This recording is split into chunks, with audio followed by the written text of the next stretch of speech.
வட்டி வசூலிக்கக்கூடாது, வட்டி உண்ணக்கூடாது.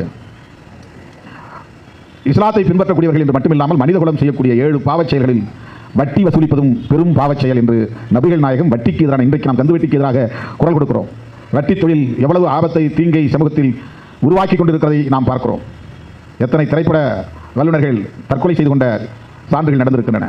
வட்டிக்கு கடன் வாங்கி அதை திருப்பி செலுத்த முடியாமல், வட்டிக்கு வட்டி, மீட்டர் வட்டி, ஸ்பீடு வட்டி என்று என்னென்னவோ பெயர் வைத்து வட்டியை வசூலிப்பதை நாம் பார்க்கிறோம். கோயம்பேட்டுக்கு போனால் அந்த கொடுமையை நாம் பார்க்க முடியும்.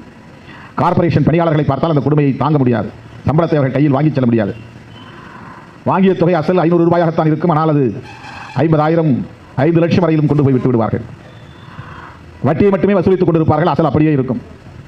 வட்டியை அசலோடு சேர்த்து வட்டிக்கு வட்டி என்று பன்மடங்கு அதை பெருக்கி கொள்ளையடிப்பார்கள். ஈவிரக்கம் இல்லாமல் வசூலிப்பார்கள். இந்த வட்டி வசூலிக்கும் கொடுமை நபிகள் நாயகம் அவர்களின் காலத்திலும் இருந்திருக்கிறது.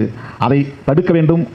அது குற்றச் செயல், பாவச் செயல் என்பதற்காக அவர் வழிகாட்டியிருக்கிறார், தடுத்திருக்கிறார். ஆகவே நபிகள் நாயகம் அவர்கள் மனிதகுலத்துக்கு வழிகாட்டிய அந்த வழிமுறைகளை எல்லாம் நாம் பார்க்கிற போது அவருடைய இலக்கு என்பது சமத்துவம், அவருடைய வழிமுறை என்பது சமூக நீதி, அதற்கு கையாள வேண்டிய கொள்கை சகோதரத்துவம் என்பதை நம்மால் உணர முடிகிறது.